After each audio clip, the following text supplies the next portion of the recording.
Ho, ho, ho. Happy holidays, listeners. This episode, a bonus episode, is a departure from my weekly discussions about PR response, messaging, crisis. Let's put a pause on the heaviness of 2020 and celebrate the joy of the season. How? By offering you some help with something I know is one of those anxiety-inducing tasks around the holidays. No, I'm not talking about making cookies at the last minute for that cookie party. Or is it just me on Pinterest at the last minute trying to find the perfect cookie that looks like you've planned it all week? But there is a silver lining, I suppose. I don't have a last minute cookie push this year, sadly due to the pandemic, Burgermeister, Cookie Meister, canceling it, but next year. The other stress I'm talking about, the one that creeps up on everyone, even though we know we have to do it every year, is the holiday card. If you are someone debating on whether or not to send a holiday card, listen to this quick bonus episode. I'll tell you really how easy it is, some of the things to think about, and to help you with this task. Now, it is a time-consuming task, and it does lead you down a path where in the end, you need to decide, do I send a card this year or not? And if so, who's in and who's out? It's especially tricky if your holiday list spans both personal and professional recipients. For this episode, I'm focusing on the business side. After all, this is a podcast under the business category. So if you need tips on that business holiday card, this is the bonus episode for you. This is your quick primer for the holiday card 2020 edition. We're going to talk about, do you even send it? Should it be a Christmas card, a holiday card, or an e-card? And lastly, who to include on the list. And I'm going to end it with some easy to remember, easy to apply tips for getting through this task, this somewhat onerous task at times, of writing holiday cards. All right, here we go. 1, do you send a holiday card? Well, the holidays, it's a time of year to show gratitude. So why not share your gratitude with the people who helped your business grow and prosper, hopefully. And if it didn't in the pandemic, my hand is up to the people who at least supported you or kept your business afloat. That means your colleagues, customers, consumers, employees, anyone you might look at who brought a little bit of help to you or support during this incredible, challenging year.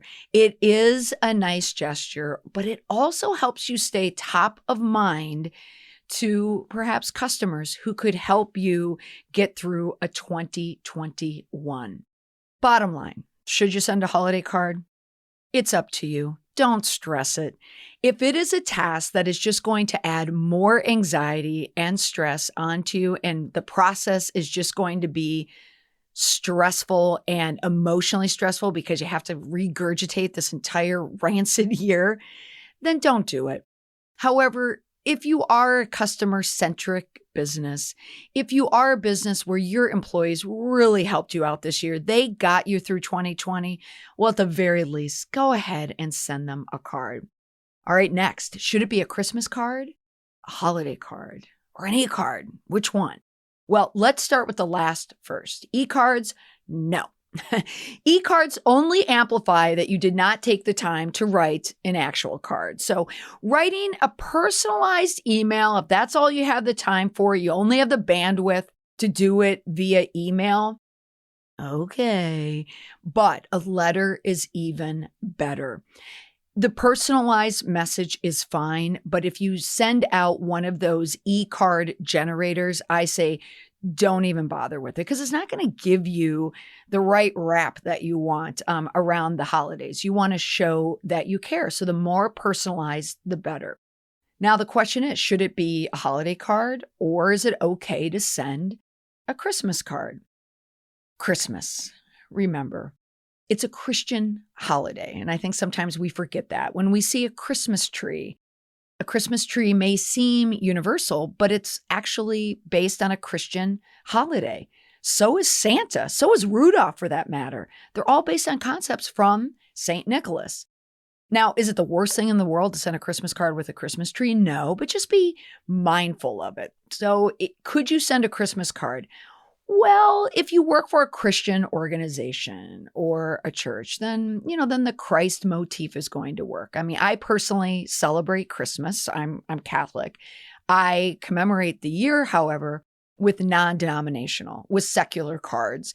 Because if you're like me, I have Jewish friends who celebrate the Festival of Lights. They celebrate Hanukkah. There's also Kwanza, the annual celebration of the African American culture. So many people celebrate the season. So the more, the merrier, right? But make sure that you're celebrating everyone's season. Now, if that gets complicated for you, here is a tip that applies to 2020. And because if there's ever been a year or a more universally awaited year, it's 2021. So forgo the holiday card and just send a Happy New Year card. I mean, this is the year to do that. Okay, finally, 3, who to include on the list. Your customers, constituents, colleagues are all equally important, so make sure they're on the list. You can use your CRM, that's the customer relationship management software, if you run a business or if this is in an area of your business that you don't have access to. Figure out who does and get that list.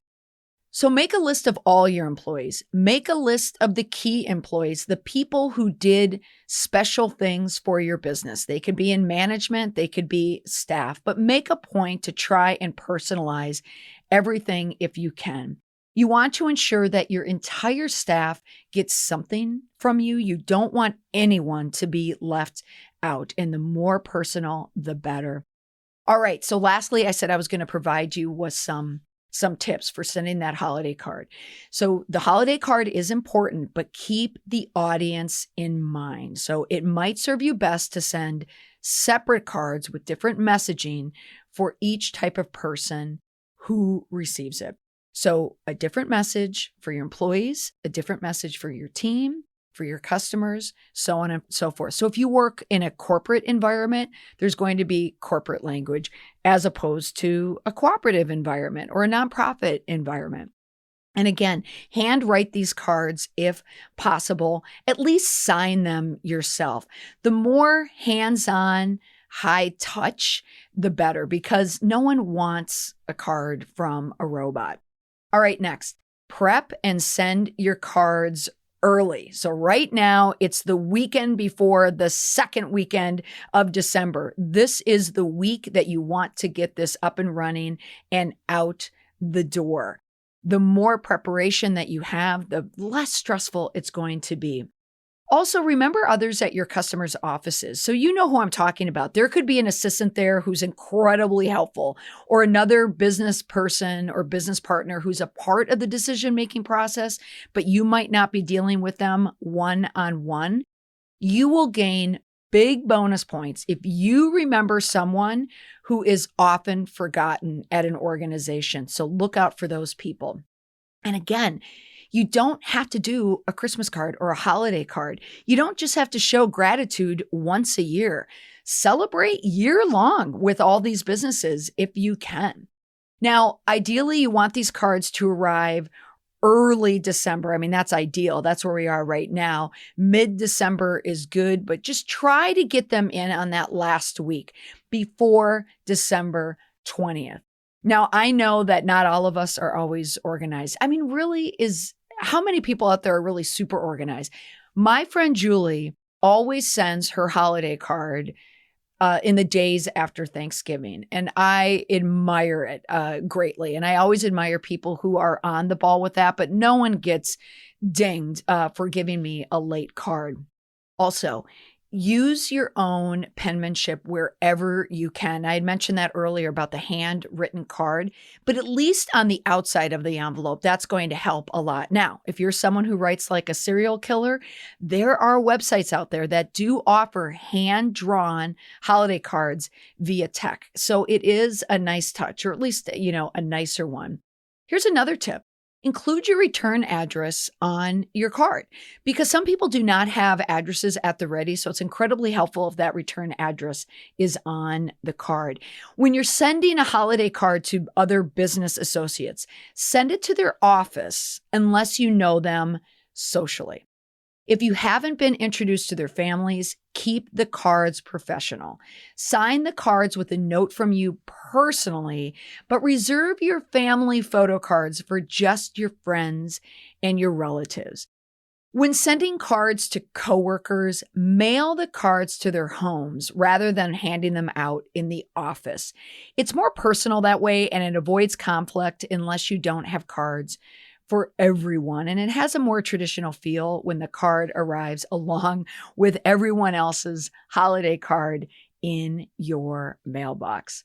All right, that's my list, and I've checked it twice.